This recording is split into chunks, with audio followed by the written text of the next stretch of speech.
that's the reason that he wears the faith on his sleeve, because he is a big believer in what God has done for him through his son Jesus Christ, much the same way that I am.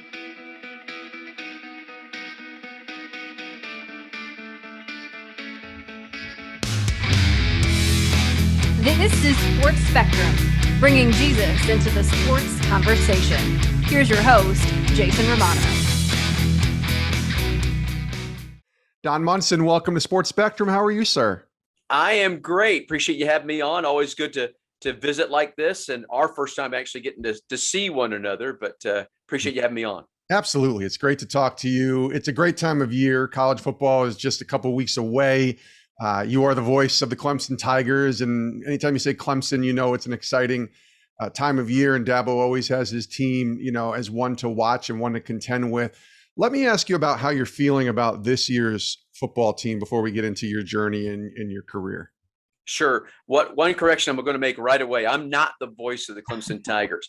Jim Phillips, all right, who was here for 33 years and behind a microphone, he will always be the voice of the Clemson Tigers. Jim was a guy that kind of mentored me when I was young and upcoming and here at Clemson when I first got my start back in '94 with Clemson radio. So Jim will always, unfortunately, he passed away in 2003 during the football season in 2003. But I've been privileged to sit behind his mic and sit in his chair really, I guess, since 2014, and am just terribly excited about the upcoming season here for Clemson. I think it's going to be one that I think you could expect Clemson to be right there in the mix and hopefully get an opportunity to make the playoffs, and then an opportunity, if they can, to make it to LA and play for a national championship. Yeah, you get a little spoiled when you have so much success for so many years. And then you look back at last year and you're like, that wasn't a good season. And I'm like, most teams would have taken last year if they were looking back at a regular season like that. But there's higher expectations now at Clemson. There are, and that's not a bad thing. Coach Swinney, and you've had him on with you, best is the standard. And that incorporates a lot of things. A lot of people look at that phrase and they're not sure how to take it, but that's what he expects. He expects the best out of everybody, every day, every play. And you know what? But he also says, listen, if you go out there and just give me your best, I don't care what the scoreboard says. I just want you to give me, if the result doesn't matter, just give me your best. And that's what kind of happened, I think, last year, is that there were a lot of injuries that happened, and somehow this was still a program that finished a way to get to 10 wins.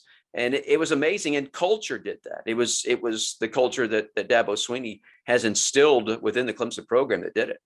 You obviously know Coach Swinney incredibly well, having been around the program for a while. What is it about him that is such, I know there's some polarization out there, certainly from the world, but I'm intrigued by the fact that he's successful.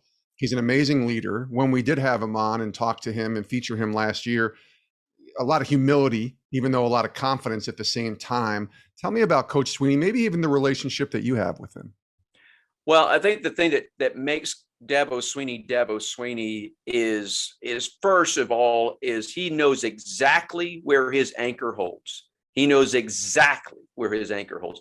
And that's never going to change in him. That's the reason that he wears the faith on his sleeve, because he is a big believer in what God has done for him through his son Jesus Christ, much the same way that I am, and that's never going to change with him.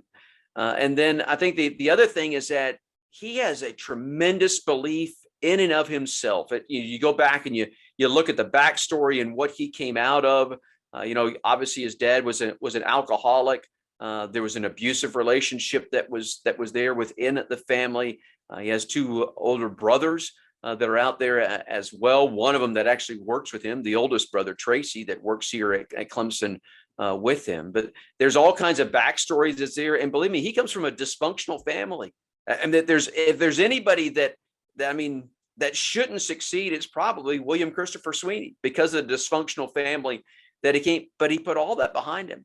And all he cares about is, what's today? Tomorrow's already passed. All I can do is take care of today. What can I do today to better myself, to make this program the best? and to keep pushing forward. And that's the way that he looks at life. And I love that attitude. I just absolutely love that. And he's pretty simplistic in the way that he goes. It's not very complicated. Matter of fact, he tries to keep it simple for that purpose, because you never know what's going to come at you day to day. I always kid around with him. He told me one time, listen, I got 1,000 problems a day, and it's my job to get through them. And, when you are managing a roster of 120 players, and you've got, another 50 or 60 people that are in your building that you're also kind of managing it, you have 1,000 problems a day, but he gets through it pretty well. Yeah. And it's so fascinating. When we featured him, it was clear you don't want to say pay attention. The noise comes in waves in terms of media, but he really is just focused on what is taking place inside that building. I was very impressed in how he limits distractions. He's not on social media or anything like that, but he has the 1,000 problems that he deals with in his building. But I don't see a whole lot of distractions from outside because he's so focused on what's going on inside. No, and that's exactly right. There is no noise. He doesn't hear any noise. It's like he's just deaf to all of it. The only noise that he hears is his own that he makes. And I love that. He just doesn't let anything of outside influence affect him. And I wish that more of us could live that way. If not little rabbit trail here, but that's the problem that's with our country. That's the problem that's with our worlds. We let too much noise out from the outside affect us with what's going on in our own world. So we need to take care of that first. But he's amazing. When I first got to know him, he showed up here in 2003. So I kind of knew him, at that point in time as he was as an assistant coach. And then when Coach Bowden stepped away midway through the 2008 season is really when our relationship amped up, because I was hosting the coaches radio shows and that kind of stuff. So we kind of hit it off. And then I actually went to work for him in 2010 as part of his support staff and worked for 4 years underneath him. He affectionately called me his handler. So my job was the marketing and messaging of Clemson football. And it was, overseeing all the social media, Twitter back in 2010 now, just cranking up. Facebook was just cranking up. Instagram didn't even exist. So all that, but he had the foresight to realize what the input and what the effect was going to be upon his program. And so for 4 years, I kind of did all that stuff for him. And he had his own Twitter account at that. And I said, you need to get off. You need to shut that down. We need to have a Clemson football account. If you need something said, let's say it through, but don't say it through your own account, because there was already too many coaches at that time back in 2010 that were just, putting their foot in their mouth. And you don't need that when you're heading up a major program, for sure. Well, like you said, you got 1,000 problems to deal with. You don't want to be one of those 1,000 problems yourself in how you manage that. So I'm curious, you've been a part of this program a long time.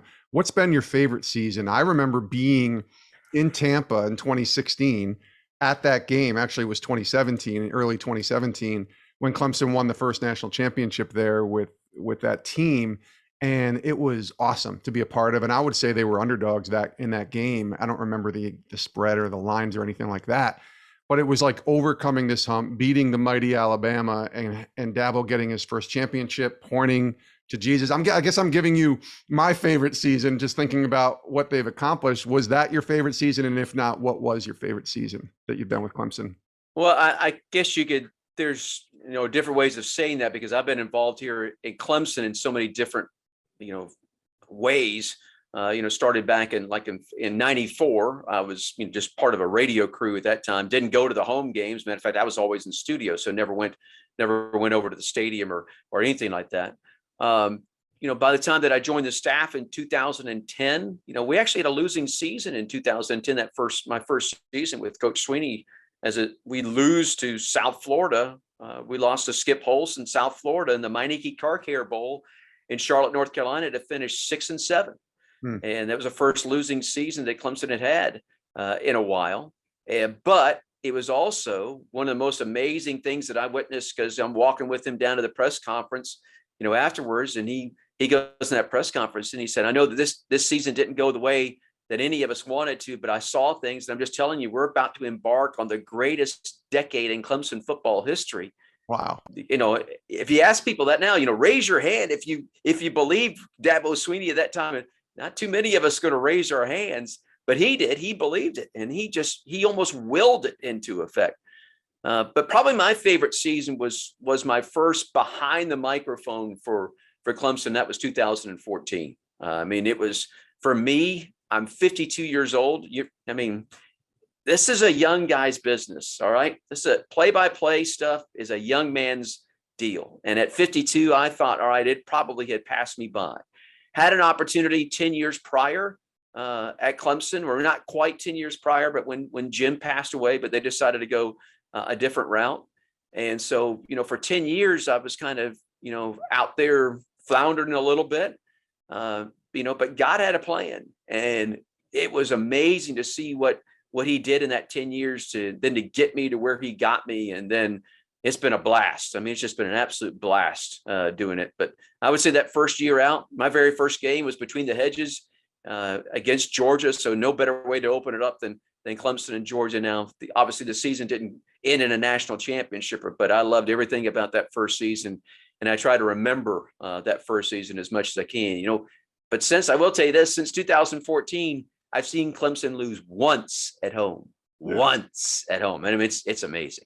Yeah, it's been quite a run. I do want to go back to 2016 just for a second, because not every voice, I don't want to call you the voice, I don't mean to say that, but not everybody who's a play-by-play guy for a program gets to call a national championship game in a moment like that. At that moment when you're catching the touchdown and you're winning the game. And I even went back and listened to your call of that game. And at the very end, I think, I don't know who your color guy was, but he was saying, this game is over. And you were like, well, wait a minute now, there's still 2 seconds left. It was like you want to rejoice and go crazy when Hunter Renfrow makes that catch, but at the same time, you still stay professional. But that's a moment every broadcaster dreams about. You had to have been thinking about that as you were preparing for that game.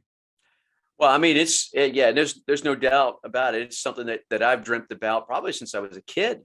My dad, who passed away in 12, he used to tell me all the time, I was born in Atlanta in 1962. So 1967 is the World Series, and it is Cardinals and Red Sox. And apparently I'm in the backyard as Dad's throwing me the ball, as, dads and sons do. Yeah. And I'm doing a running play-by-play of the 67 World Series, all the players. And he said, the most amazing thing was that you were 5 and that, you think everybody's hitting a home run. He said, that wasn't the way it was with you. You would have guys lining through the whole left side or dribbling it to second base and being thrown out at first. It was that kind of stuff. Yeah, I'm 5 years old and doing it. That's when my dad was a Presbyterian minister.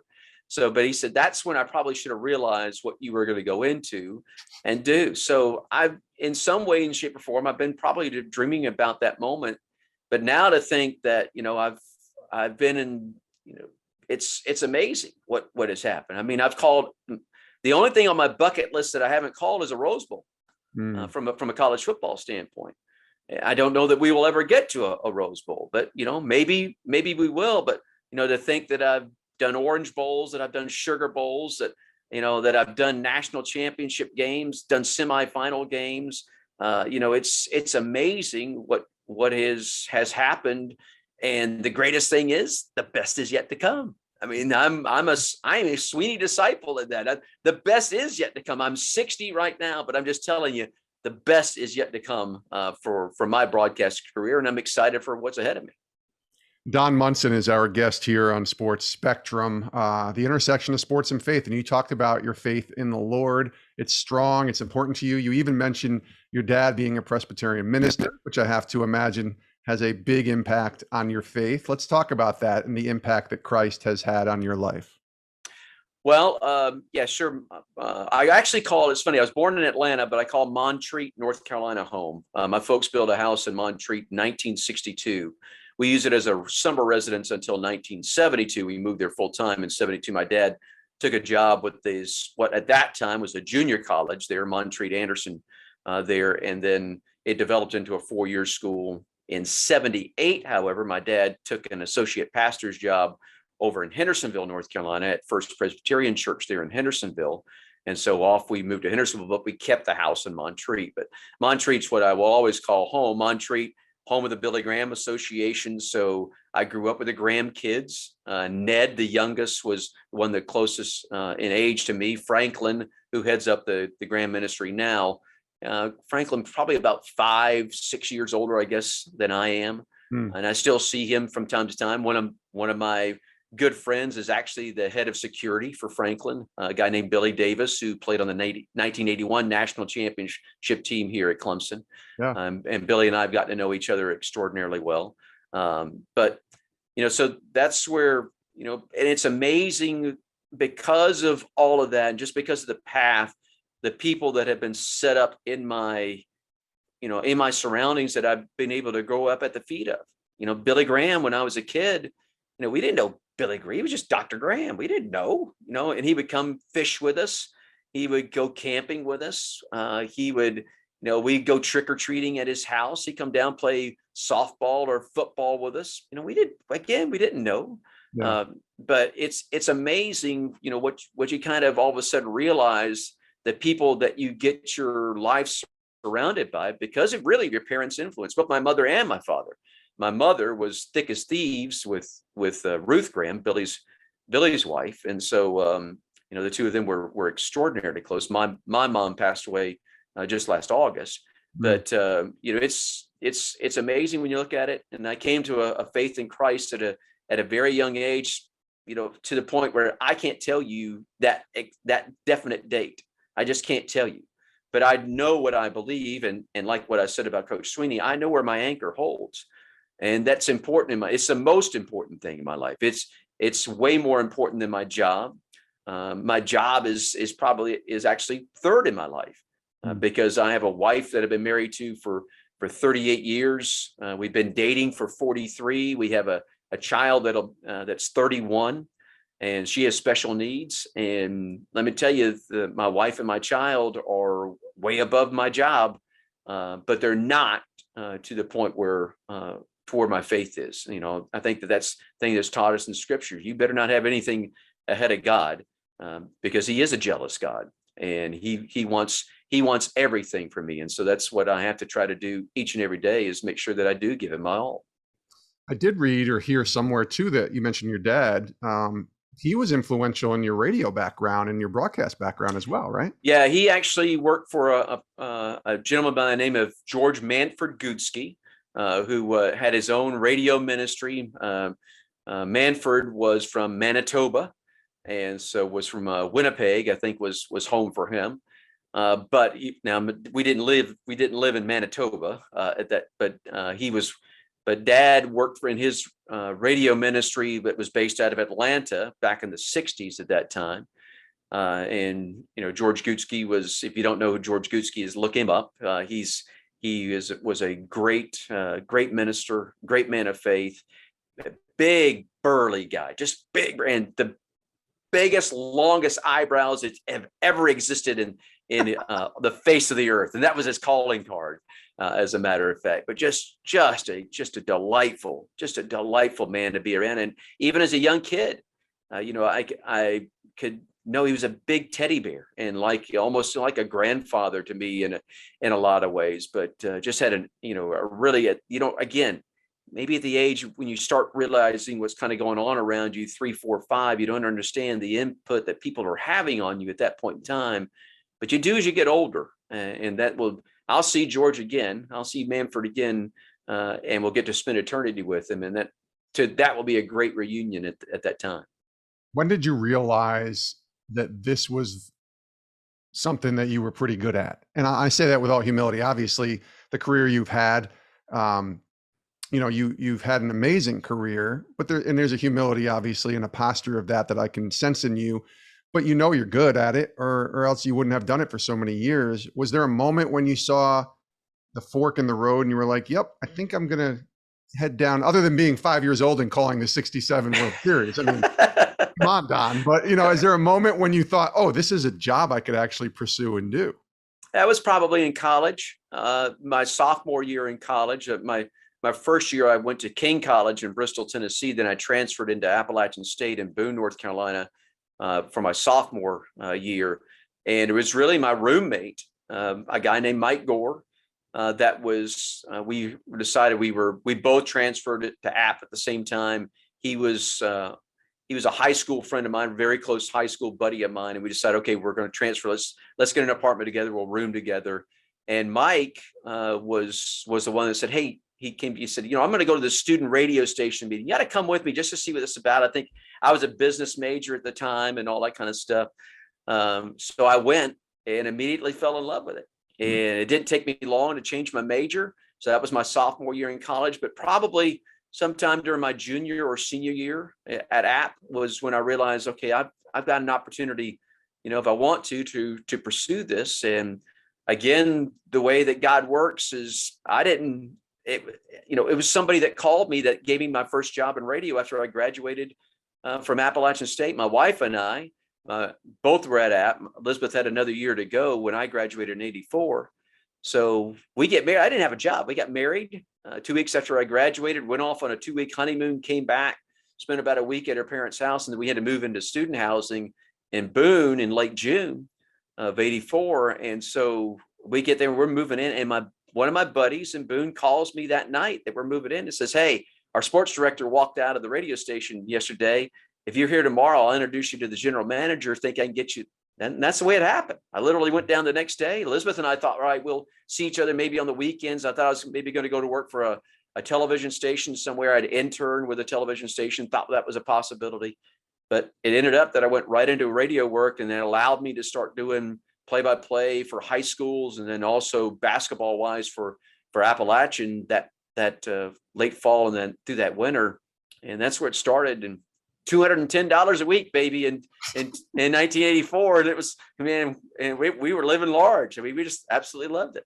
You would have done it for $100 a week, right? Oh yeah, no doubt. I did. The money didn't care. The money was not the reason. It was just, yes. I had an on-air shift, and I was doing production, and everything that you would expect a 22-year-old snot-nosed kid who kind of thought he knew everything that they had to do, and it was brilliant. I mean, it's still part of me and part of my fiber to this day. Do you still have, I would assume, cassettes from those years? Because I found cassettes from my college years. Don, in 1995 is when I graduated college. And I listened to those recently. And I was a producer for many years at ESPN, so I wasn't on air. But I listened to those college tapes, and I just put my head in my hand and said, what in the world was I thinking? I'm wondering if you've listened to some of those. Oh, no. I have cassette tapes that are still back there. And we will laugh. Sometimes I see Mike. I talk to Mike probably about once or twice a month. He lives up in Hendersonville, North Carolina, not far from Clemson. Yeah. So we still talk, and occasionally he'll stumble across a cassette, or I'll stumble across, and we'll be together. And my car now does not have a cassette player anymore. We used to have cassette players in cars, and we would play, and we would just laugh. Oh, we would just but you go back and you listen to something. I try to go back actually and listen to every broadcast that I do, to be perfectly honest with you. So as a way to kind of self-critique myself. And then I have some guys actually that I will send 15, 20 minutes worth of stuff to about 2 or 3 times a year, just to, all right, what are you hearing? What can I do better? And how can I get better in what I do? And they've been of tremendous help to me. Now that's a really great nugget right there, I think, for those listening, because you've been in this business a long time, and you said you're 60 years old and you're still sending your work for feedback. That's awesome to me that you're still seeking feedback at 60. Oh, you have to. It's the only way you can get better. I mean, I hear, oh, you're great at what you do. I'm okay. I'm okay, but I want to be better. And I think that's part of life, is that you've got to want to be better. You've got to wake up every day wanting to be better, figuring out a way to get, even if it's just 0.1%, just right, go do it.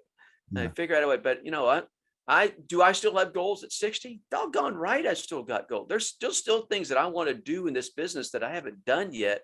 The only way I'm going to do that is getting better. And what will get me noticed is being better and being the best of the best. That's my goal at some point in time, is to have my name associated with, all right, you know what? This dude, he's the best of the best. That's where I want to be.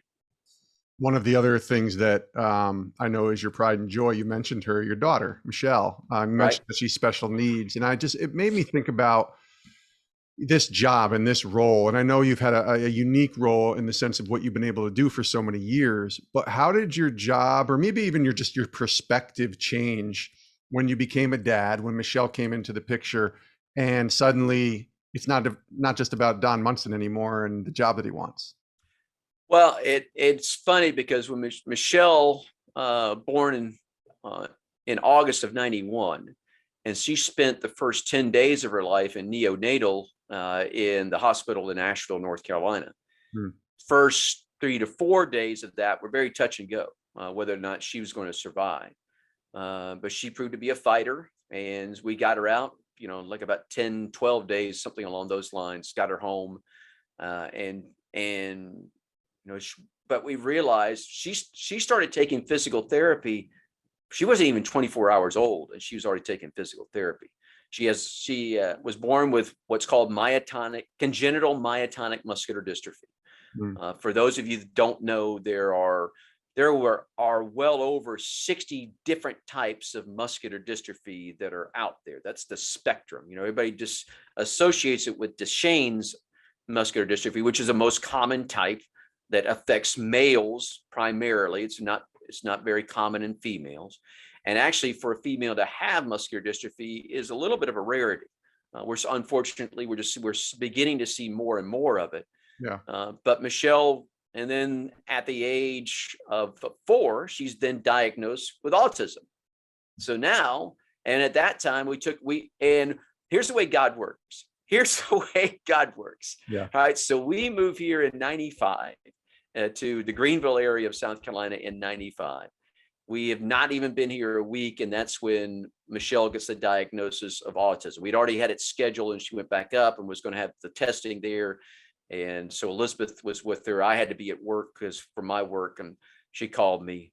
And so then, all right, what's the plan of attack? Now, what's the plan of attack? Because now she got, now you got something else that's thrown in there. Yeah. The only guy, one of like 6 doctors in the entire world that had worked with kids with a child that was both autistic and also had congenital myotonic muscular dystrophy was right here in Greenville, South Carolina. Wow. Yeah. Wow. Was right here in Greenville, South Carolina. That's the way God works. So he put us in the right place at the right time. He knew what was coming, and it was amazing. And so we got associated with him, and Michelle started taking services from him. She still does physical therapy, occupational therapy to this day, even at the age of 31. She's going 3 times a week and doing all of that. But she's great. She's a joy of our lives. Elizabeth has been pregnant 2 other times. We've lost both of those children. It's my belief that I'll see those children at some point in time, because they're souls. Yes. So I will see them at some point in time. But you know what? Right now we have the one, and she's the delight of our household. And there's a lot that's obviously circled around her. She loves coming to basketball games here at Clemson. It's about a 2.5 hour. That's pretty good for her. Football games are way too long. We did take her to the Orange Bowl one year with us, and that was a blast. She had a blast there. I got to know folks at the Orange Bowl, and they kind of helped set us up in a box where we could put her and all. And she had an absolute. But her biggest joy was actually riding the media bus from the media hotel back and forth, because we had a police escort, and so we were flying through the street. She loved that. That was the biggest part of her day, was going and coming from the game. Yes. But it's the small things like that, and she keeps me pretty grounded to realize that it's not the big things in life, it's the little things in life that you need to really, really take advantage of, and stop and smell the roses when you can.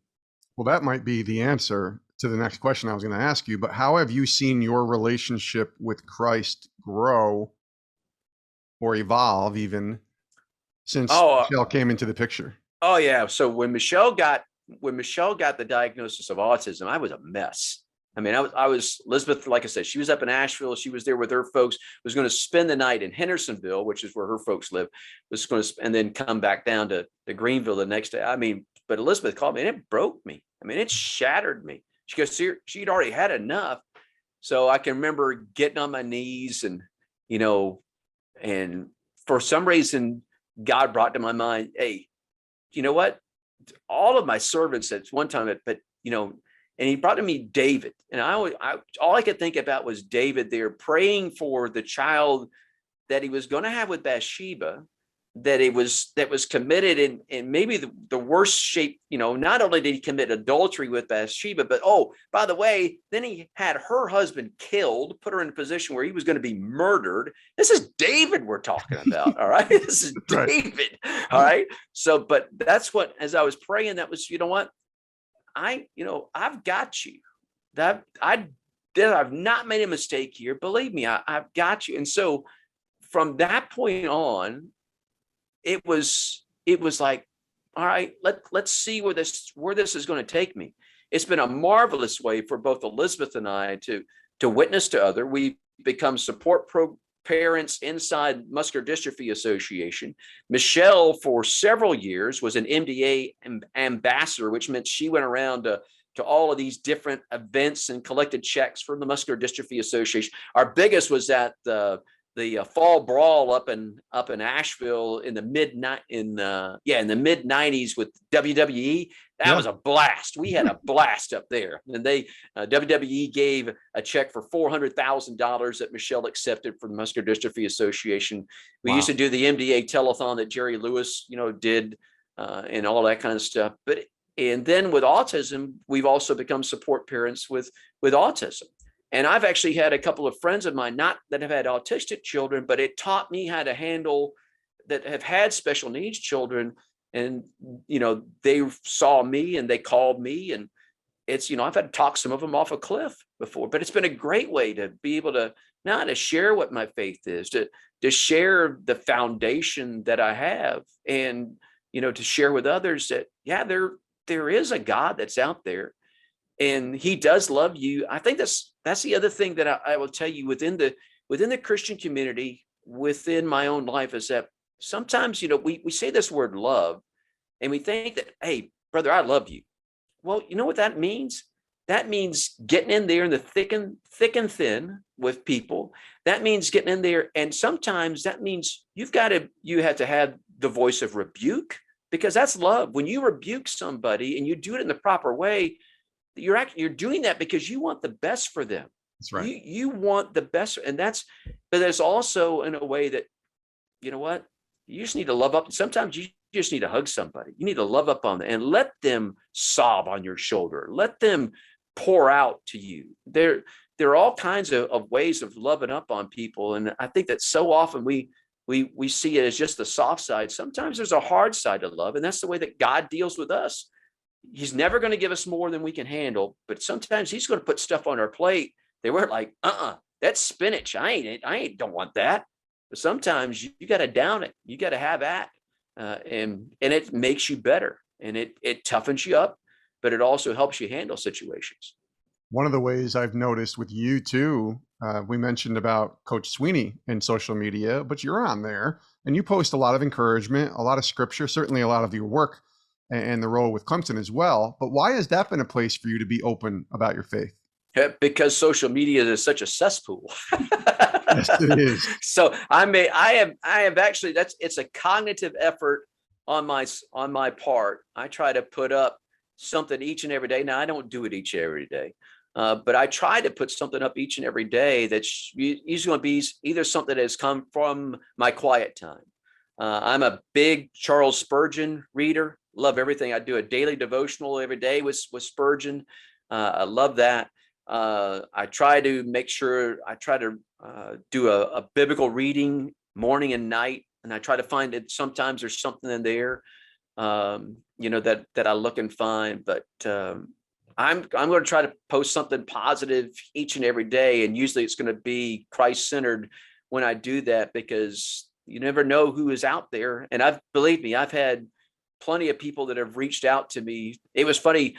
One of the things that I did during COVID, and it was after my mom passed away, actually. So at the end of COVID, as we were coming at it last August, and as we were headed into the holiday season, I posted a video up and I said, hey, listen, this is a holiday. It's a tough time. This next 30 days becomes a tough time. After you pass by Thanksgiving, you're headed towards Christmas. That's a tough 30 days for a lot of folks that are out there because they've lost loved ones or whatever.